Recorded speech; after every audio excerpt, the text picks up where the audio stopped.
Welcome to LinkedUp, Breaking Boundaries in Education, a podcast that focuses on what is happening in education today, connecting everyone to the movers and shakers that are breaking boundaries in the education arena. Hello, this is Jamie Saponaro from LinkedUp, Breaking Boundaries in Education podcast, and I'm here with my podcast partner, Jerry Kimball. Hello, Jerry. Hey, good morning, Jamie. So glad to be here today.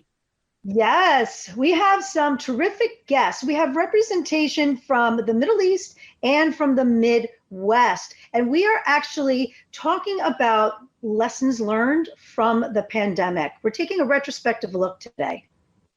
Yes, we are. And we have with us Stephen Linkus from Kansas City, Kansas, and Nigel Davis from Abu Dhabi. So two very different places, which I think is going to be a fascinating conversation. Let's start with Nigel. Just introduce yourself, tell us what you do a little bit, and then followed by Stephen. Hi, Jerry. Hi, Jamie. So my name is Nigel Davis. I am the Deputy Head Teacher at the British School Al Khubairat here in Abu Dhabi in the UAE. The British School Al Khubairat is a large school, 2,000 students, and it's a private school, not-for-profit, non-selective school in Abu Dhabi, and we are the only British Embassy school here in the UAE. Oh, thank you. Abu Dhabi is on my bucket list. I want to come visit you, Nigel. Anytime. Yes. And Stephen, I can just drive 30 miles and visit with you. Exactly. And yes. Nigel, I definitely want to visit Abu Dhabi as well. So I'll be looking for you. You can count on that. Stephen Linkus, I'm the Chief of Staff for Kansas City, Kansas Public Schools. What do I do? A little bit of everything. I have a number of departments I work specifically with, but I also work directly with the superintendent, and I work with academics, student services, and a bunch of other areas that impact, our community and also the learning that goes on with our students. Welcome to both of you.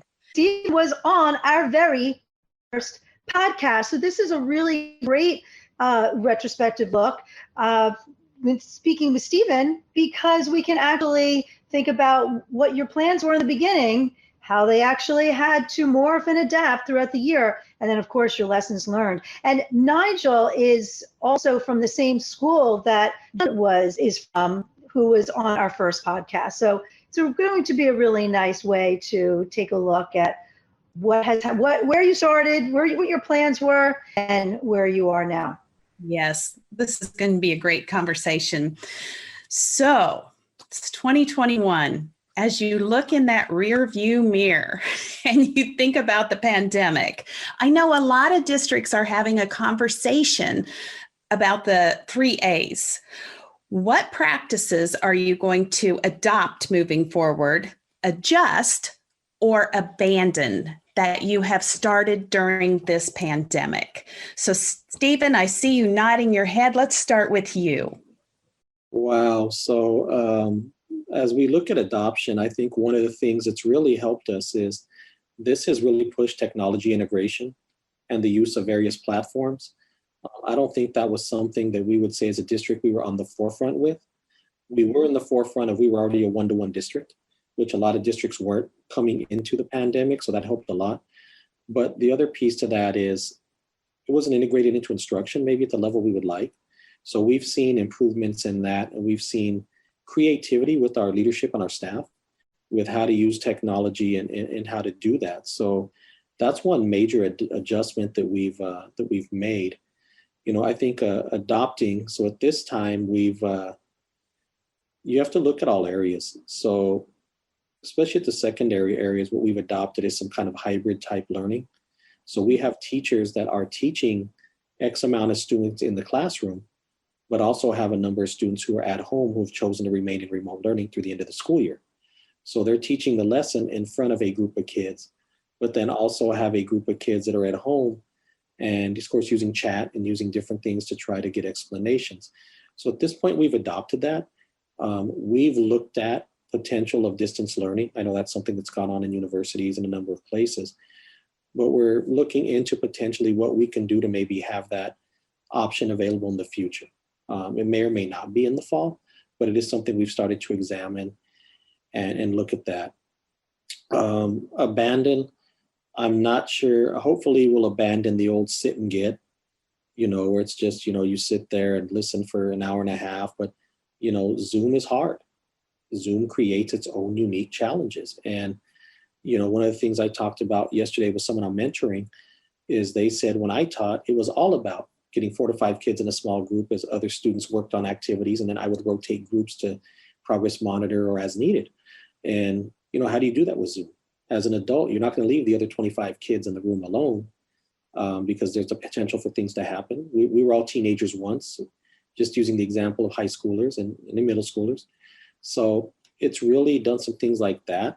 So what we'd like to abandon is maybe some of the practices that came forth with Zoom that really we couldn't control, that were just whole group. We really want to get back to that small group, those interventions, those acceleration activities and so forth. Also, like everyone else in the world, at some point, I would like to abandon wearing a mask and just be able to breathe free air at some point. So hopefully that abandonment will come sooner than later. But that's just kind of a nutshell of some things that we've had to do here in KCKPS. Right. And so you're just adapting your pedagogy as you move forward and trying to fit it into the Zoom lifestyle. It also sounds like the remote learning was well received then by some students. It's a mix. I mean, it's a mix. I mean, what you have is you've introduced people to a world they've never known. So it created unique challenges for teachers and leadership because they're not used to doing online learning. So there were huge adaptations they had to make to their lesson planning, to their PLCs. I mean, usually you sit in a PLC, you're sitting next to the teacher that you work with, and you guys are trading materials and passing each other common formative assessments that you're looking over. It's doable in Zoom, but now you're screen sharing. Now you're doing things like that, and God forbid technology goes out. I mean, we've had that in different places. All over the country, there's been different, times that's been a problem. So there was a major adaptation. And I think the other piece to it is it also opened up our eyes to some things such as internet deserts, availability of internet, availability of access. We bought 4,200 hotspots. We gave those to families for use, and some of them still couldn't get service. Wow. So what we then had to do is then look for other partnerships, and we're looking at that. And, as we go forward, we're, looking at other opportunities for traditional internet and what type of partnerships are available because, that was a good excuse to push a number of kids back into school because it's, look, you're not accessing the internet, you don't have access. And I think the other piece to that is something that's changed is, as you've noticed, McDonald's doesn't let you eat in there anymore, or at least for the time being. And they're an example of where our students would go to access free Wi-Fi, while some of them that were in high school would go there, work on homework on their one-to-one device. They would have their siblings go, in the playland after they would eat a Happy Meal or do whatever. And it's been a change. So a lot of those things have really impacted things you wouldn't think about were kind of collateral damage and really had an impact on accessibility. Yes. And I would not think that in the Kansas City area, there would be internet deserts. I just wouldn't think that, but that's very interesting. Yeah. Yes. So Nigel, how about you? In Abu Dhabi, what are you doing to adopt, adjust, or abandon from pandemic practices? Well, it's interesting listening to what Stephen was saying. I can relate to many of the things he's saying there. Just to sort of give you some context to how the pandemic has hit us here in the Middle East. We got hit really hard to start with. Cases went up very quickly here, and we went into full lockdown in early March last year. And although we came out of lockdown, we weren't allowed to open schools again all year. So it was just over a term's worth of distance learning, complete distance learning. What we've had since then is a real hodgepodge of in and out, some year groups in, some year groups out. And even when all year groups are in, the UAE has allowed students, either through fear, anxiety, or through health issues, to stay at home if they want to. So we're now currently all in school, apart from somewhere between 5 and 10% of our students who are choosing to distance learn, which creates that hybrid lesson where you have the vast majority of your class in front of you, and a screen with 3 or 4 students who are working from home, distance learning. So we're hybrid teaching, so we're teaching them both at the same time, the same lesson. It's just that just a small number of them are at home. So in terms of what we would adopt from everything that we've learned, there are a number of things actually, and there are some real gems that we're taking out of this. So specifically, I would say feedback. Some of the software that's available for feedback has created the opportunity for staff to give very much more rapid feedback, so some more timely feedback, and therefore also better quality feedback. So some of the software we're using are things like called Moat, which will give you 30-second blasts of verbal feedback that can sync straight into a Google Doc. Kaizima and Kami will do the same thing, but also they will allow you to put video feedback onto students' work. And the key thing about this is the personalization of feedback for students. They're not just reading what you've written in their exercise books, they're actually listening to you talk with the passion, with the care, and the relationship is so clear in what in how you're delivering that feedback. I think, as Stephen said, the platform use and how we've integrated that and made it much smoother. So we're a Google school and we use Google Classroom, but that's now integrated for homework and assignments into our parent portal and our Google calendars that all the students and parents can use or do use. And so therefore, we're not going to lose that from now on. That will always be there for classroom homework assignments. And there's never, ever going to be a time now when parents or students can say, but I didn't know what the homework was, or when it was due in.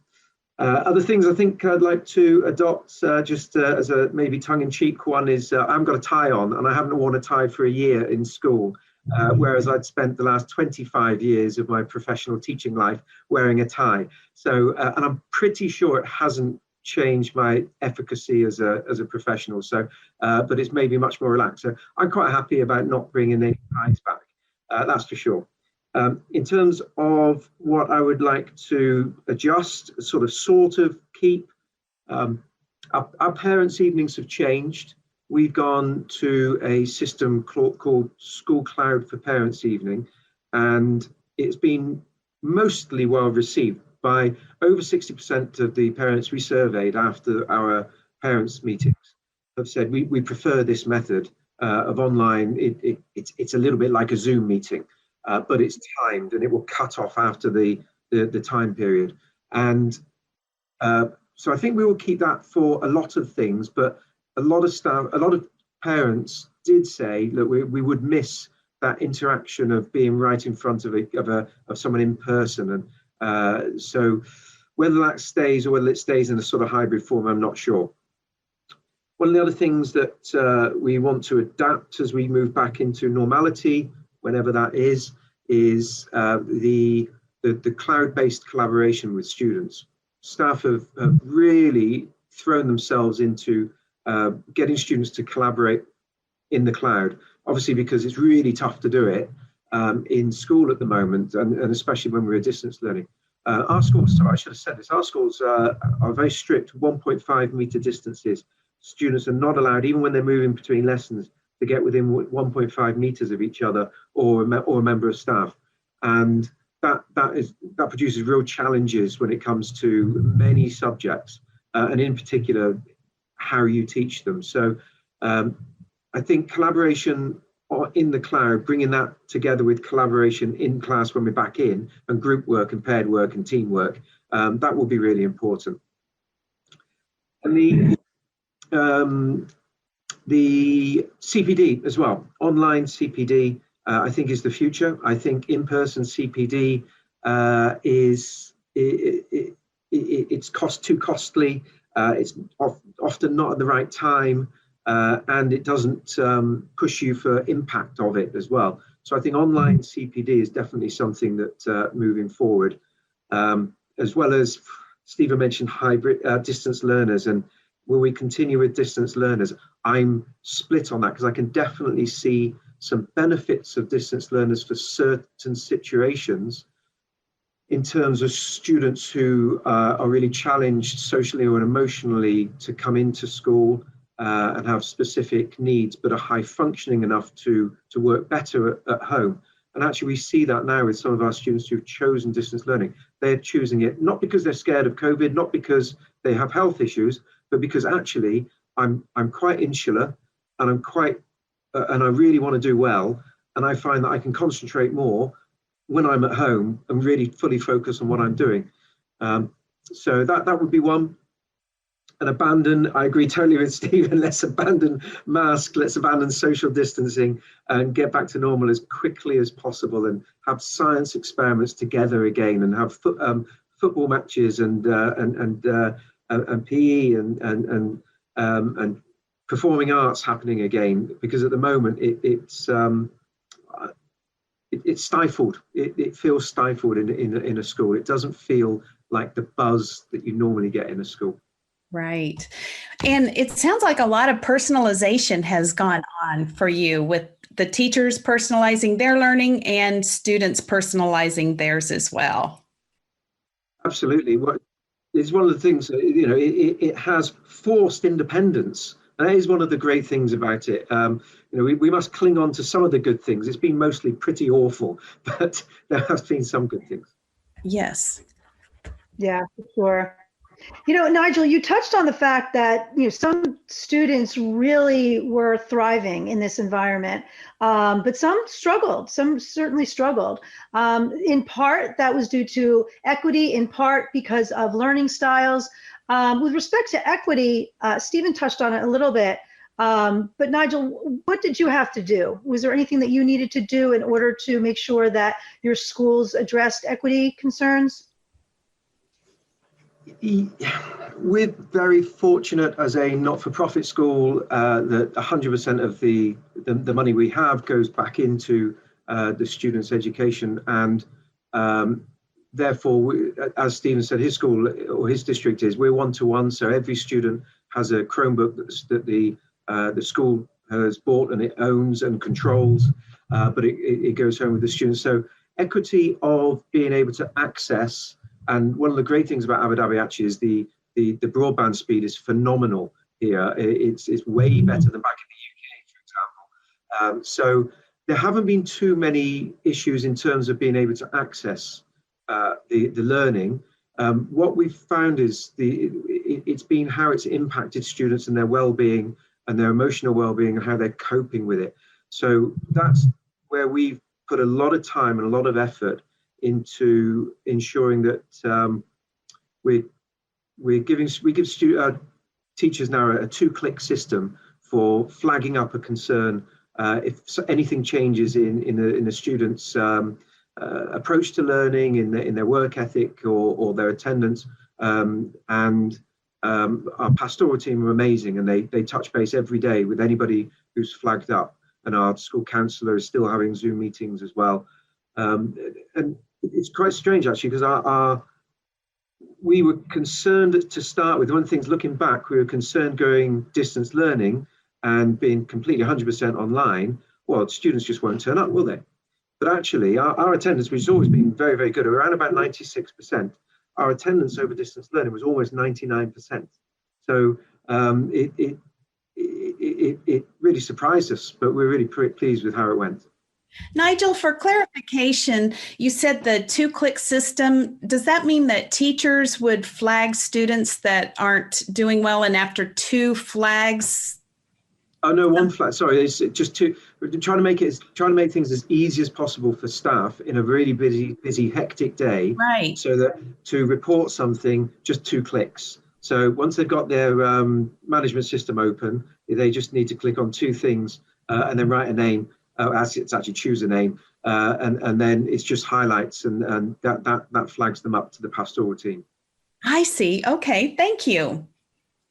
What sorts of things brought up a flag? Did you notice, and did teachers notice for students? What sorts of things were really putting up that flag for teachers in order to look for more help, more interventions?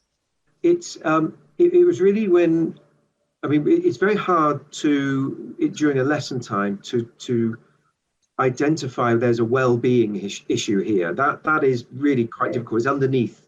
But when it manifests itself in a change in their behavior, maybe they didn't want to turn their camera on, and they used to turn their camera on. Maybe they just, the way they looked or the engagement they had when they were questioning over Zoom. Or maybe it was just the fact that work wasn't coming in anymore. So anything like that was flagged up, and then the pastoral team would do the digging deeper in terms of, hey, you've been flagged up. What's going on? Is there anything you want to tell us? Is there anything that we can support you with? How are things going? Let's have a chat. Yes. Yeah, that's wonderful. I like how you, as a team, realized this needs to be addressed. SEL is something that has really been at the forefront, which I think is something I will be adopted thereafter. It's a silver lining. I think it's come out in the forefront for everyone, and it's something that will carry on. But I like how you made it simple for teachers to reach out for help for any interventions that need to be. Stephen, you addressed the inequities, how you took care of it with hotspots, but still were issues, even how you connected to get partnerships.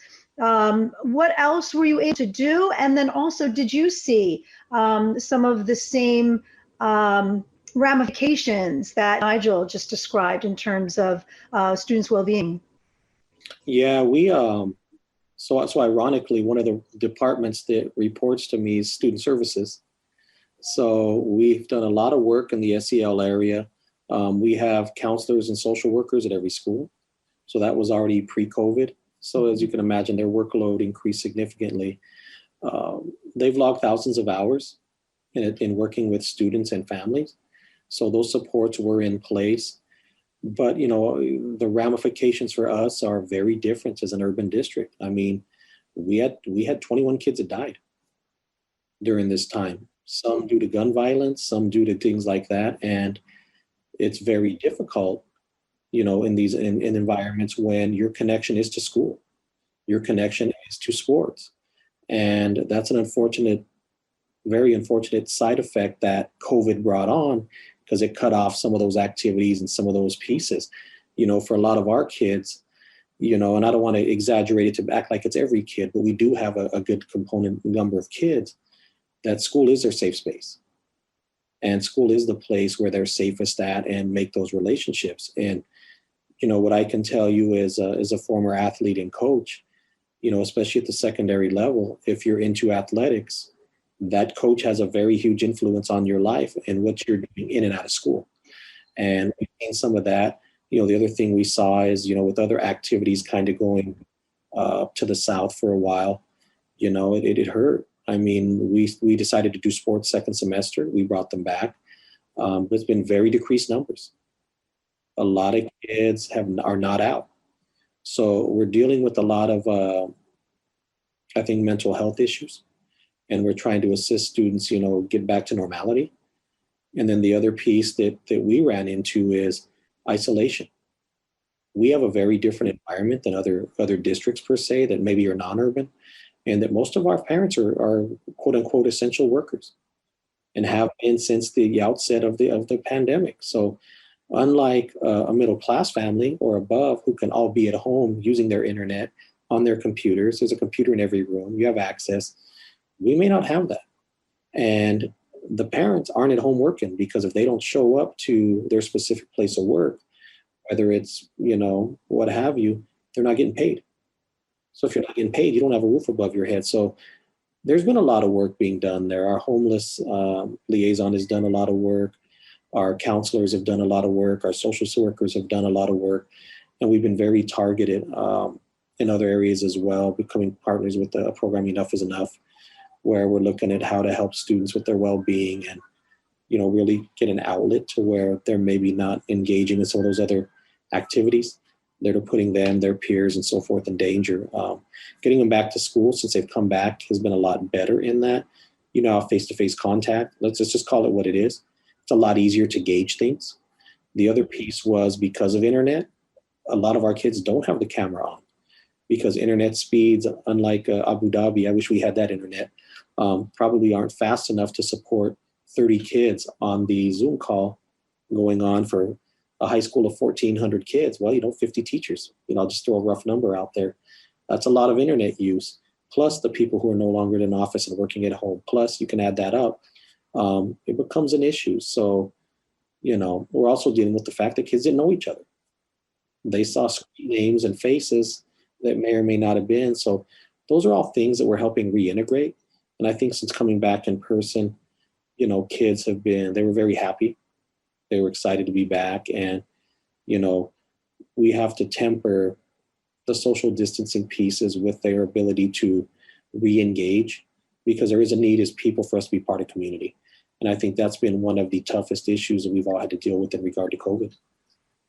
Absolutely. It's such a good point about the essential workers and the parents not being home. It makes such a difference in the learning, not having that support piece that other students might have. So also, Stephen, we'll just stay with you here for a minute. I hear a lot about learning loss, and I prefer to call it unfinished learning because I think we've learned a lot along the way. But how concerned are you about unfinished learning or learning loss? Oh, extremely.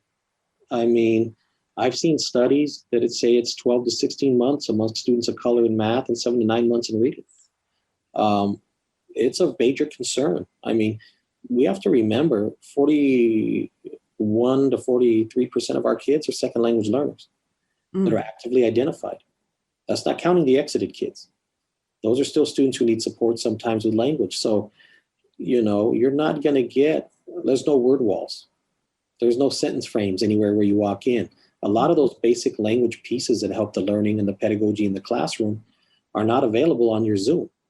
You can integrate some things. So that's why we initially brought our newcomers back first and did some other things. But if we start looking at it, I'm just using that lens, right? It's tough.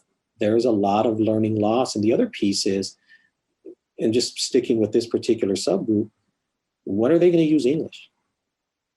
They're not at school to get that practice. And we know a lot of research tells us they're going to learn that conversational piece first through their electives and through different things as the academic component becomes stronger. So I'm very concerned. I know we've done a lot of work and we're putting some things in place. And I know one of your future questions is about summer school, so I'll kind of hold off about that plan, but we're very concerned about it. So we're definitely looking at everything we can do to support students catching up and hopefully ensuring that it wasn't 12 to 16 months or 7 to 9 months, of loss in different subject areas. So interesting, the point you made, you brought your English language learners back first? Our newcomers, yeah. So we have our ILC rooms that they came back to, and it wasn't a large number of students, but they came in and started receiving in-person instruction. So the teacher was back, the paraprofessional who assisted teacher was back with them, and we have the glass stuff in front of them. I can't even think of the name, but we have those in front of the kids. Everyone's masked up. We're following the county guidelines, which it's not 1.5 meters, 4 to 3 feet, which is now what the CDC is recommending, and so forth. So we're following that.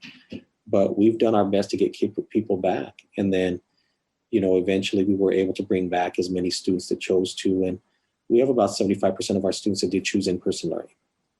So most of our kids did decide to come back. And the irony is, depending on the building, it may be 90% or it might be 60%. Sure. So they have a lot more bodies in a room. And as we know at the high school level, bodies are a lot bigger. So sometimes that 3 feet is a little more difficult to accommodate, as opposed to, let's be real, our preschoolers and kindergartners who aren't so large and, have big classrooms. It's a little easier to accommodate. So. Yes. Nigel, how about you? How concerned are you about learning loss or unfinished learning?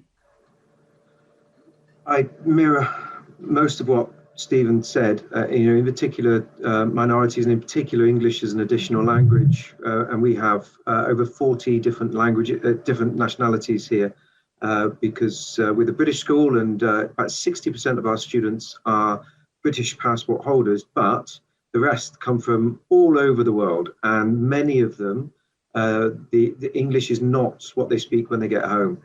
So especially over distance learning, the nature of Zoom teaching is that it isn't as engaging for students. It's really challenging to get students to talk and to engage with each other on Zoom, in Zoom lessons.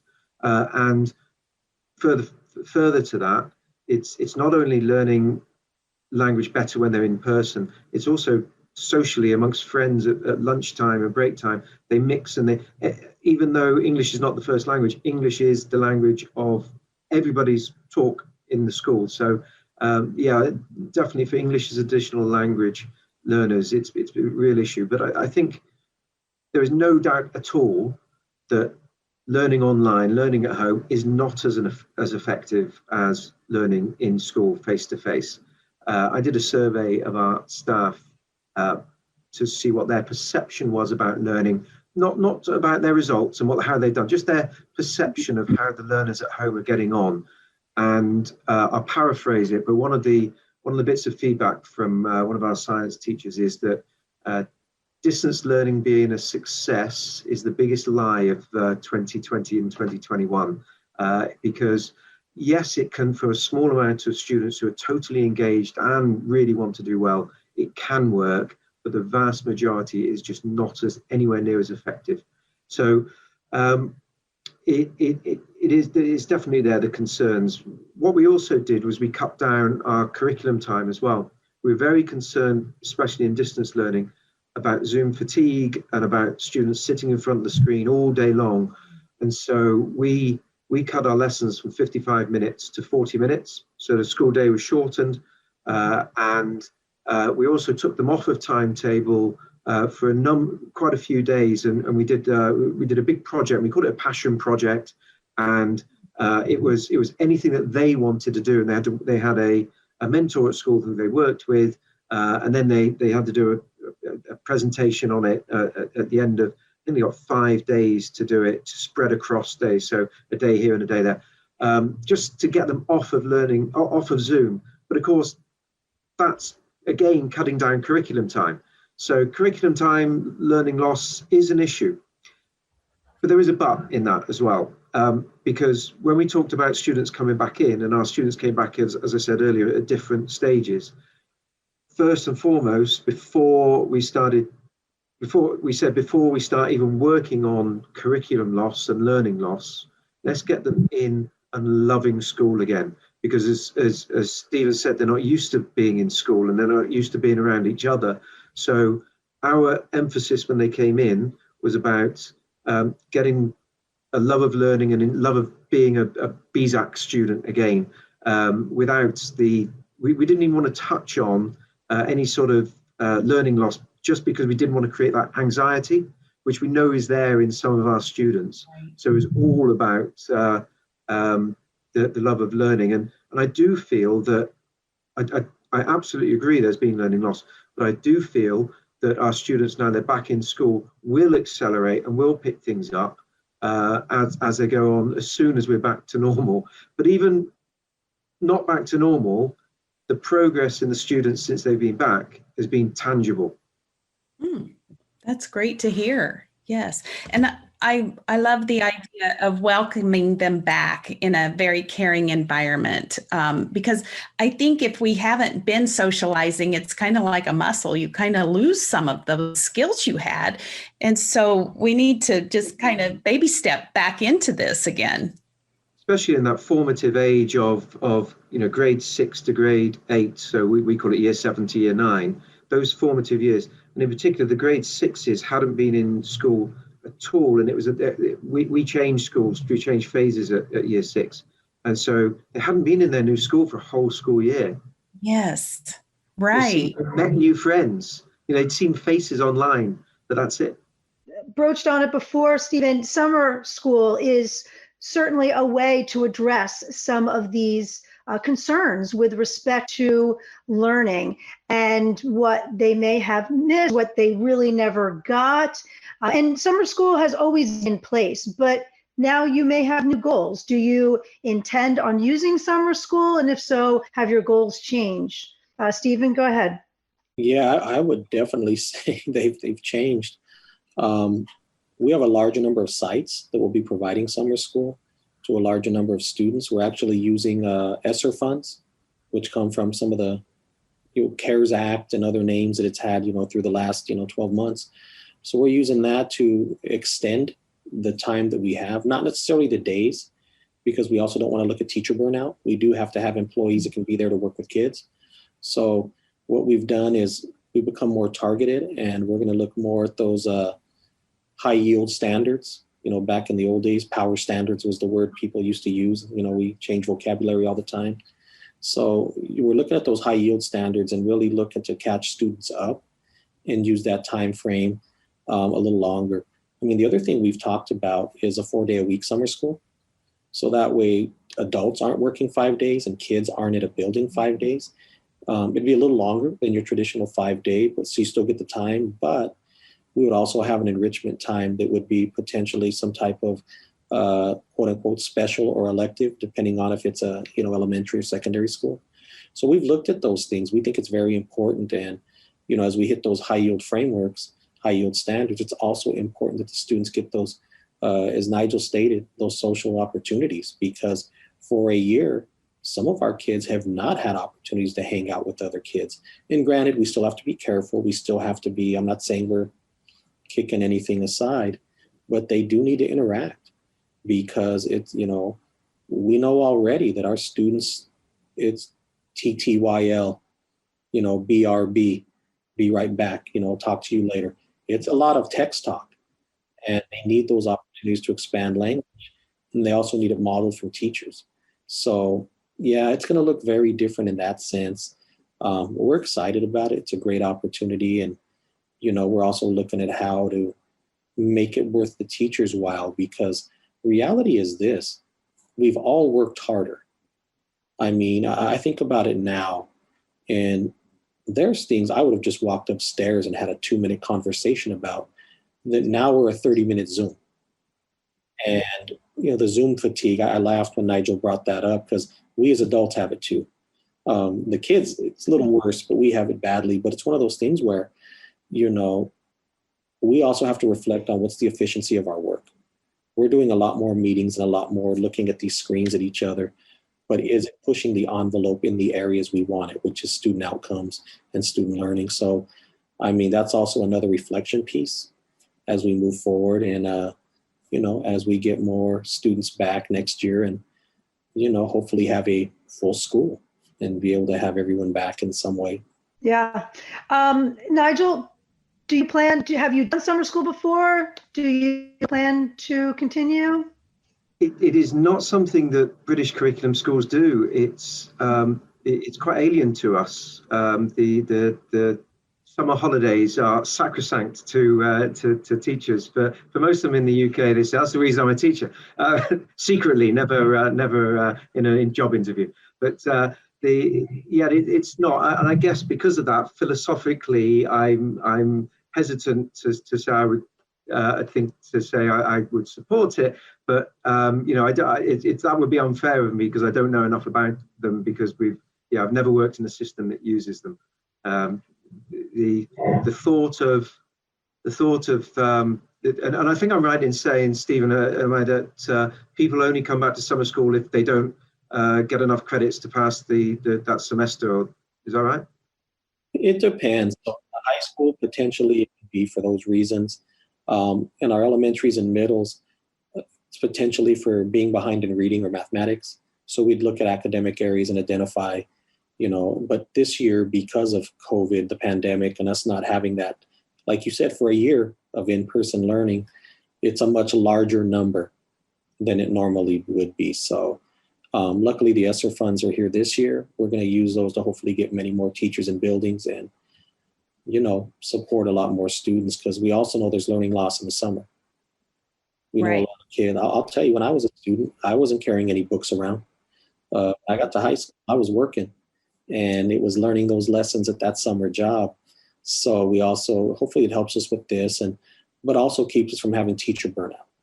So that if teachers want to do this, it's honest, it's a way to earn a little extra money, but also do what you enjoy doing and working with in most cases, a smaller group of kids. But then also, we don't want them working June and July, because if they work both months and then come back in August, you're looking at a potential burned out employee.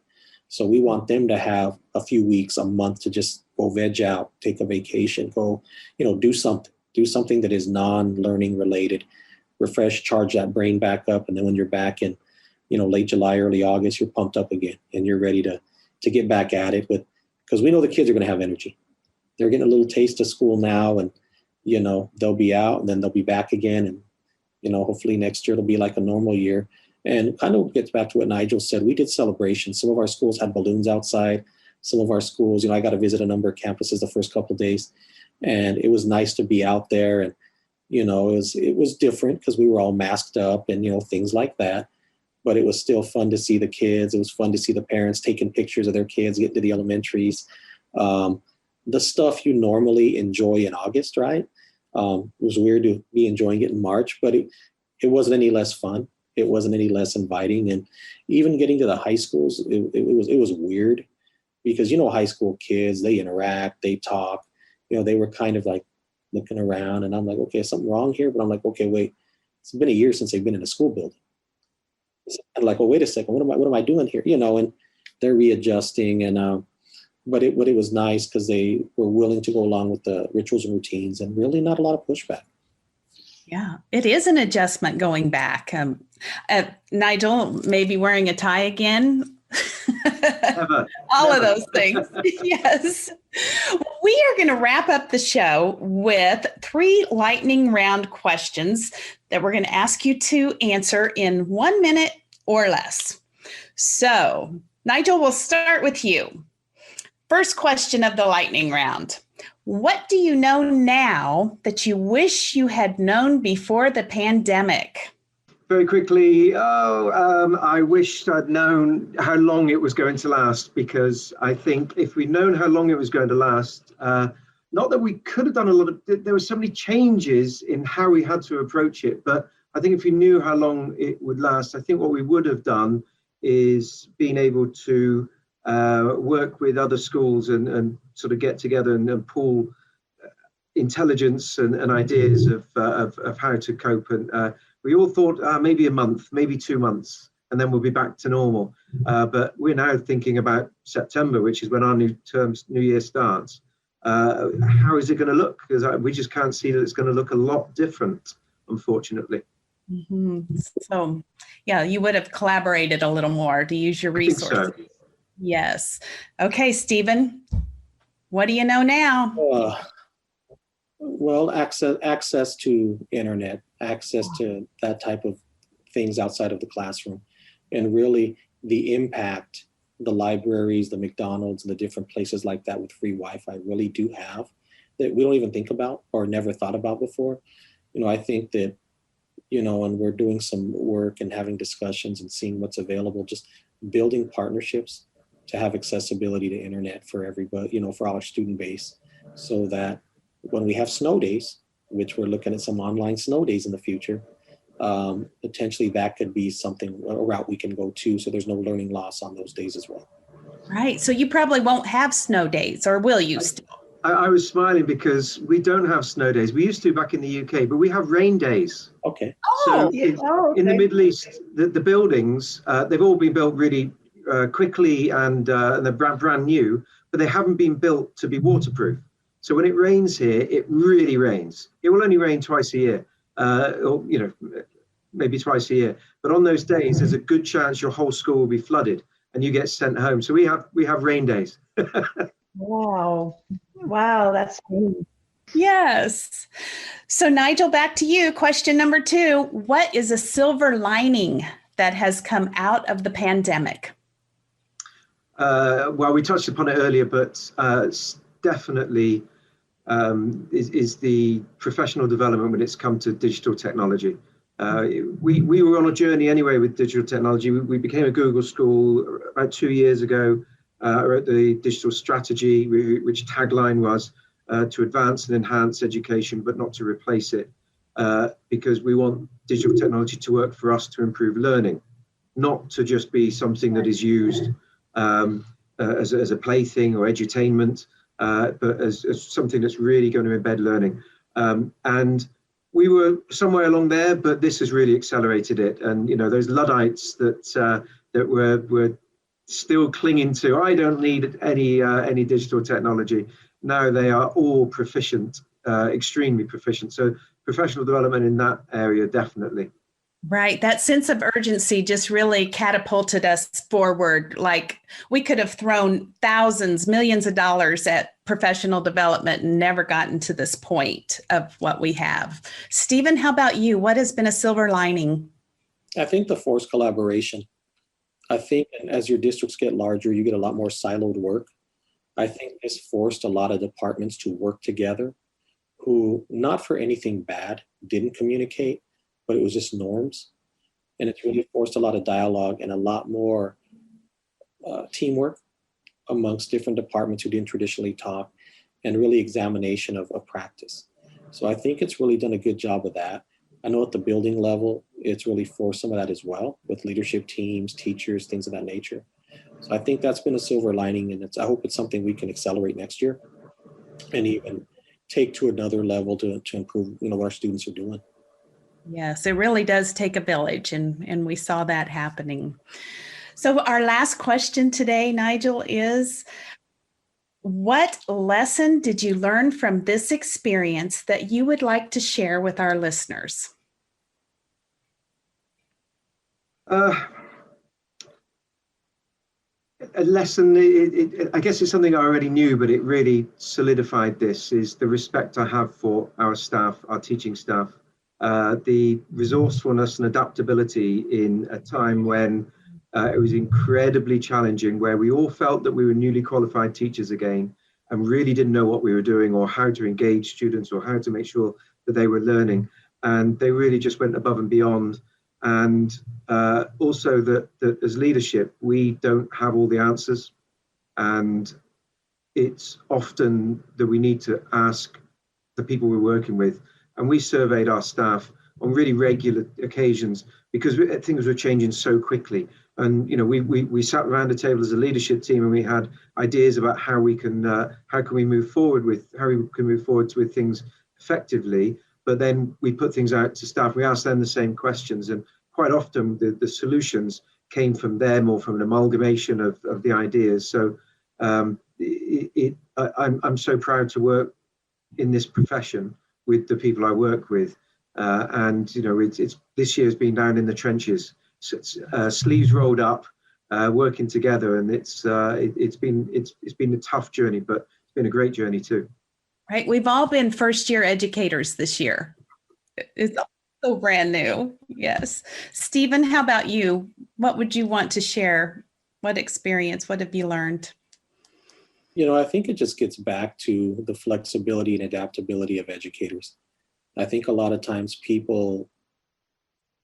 there's a lot of times, unfortunately, not a lot of respect for the work done. We're in a field where everyone has gone to school, so everybody's an expert on what you should be doing. And I think some of that expertise disappeared this year because no one knew what this was and nobody could relate. So I think, some of the things, the silver linings and things I can look forward to is really it showed how tough we are. It showed our adaptability. It showed commitment. And it really showed that we have professionals, at all levels that are continue to do their best to get our kids in a position better than where we're at. So that way they have future opportunities that we didn't. And that through it all, which this has been a crazy year and there's still some craziness going on, we are adaptable, flexible, and we're going to keep our eyes on the prize. And that's something that's been great through the year. And really, when I'm scratching my head, it's something I can reflect back on with a lot of pride about everything that people have done, and really proud of the people here in the district and the work they've done. Yes. I agree. It's all about the people. It really is. It is true. It is true. I mean, there's been growth among educators. There's been growth among students. There's been growth among parents, and then as in administrators as well. It's been a new world, a different world, and we've all learned from it. And we are very thankful for the two of you for providing our listeners the opportunity to learn from you. We got to hear not only from different locations, the Midwest and the Middle East, but also from two different environments. And regardless of the dichotomy, I think there are so many similarities. I think that is so interesting. So we thank you both so much for letting us in on all of your experiences and your recommendations as well.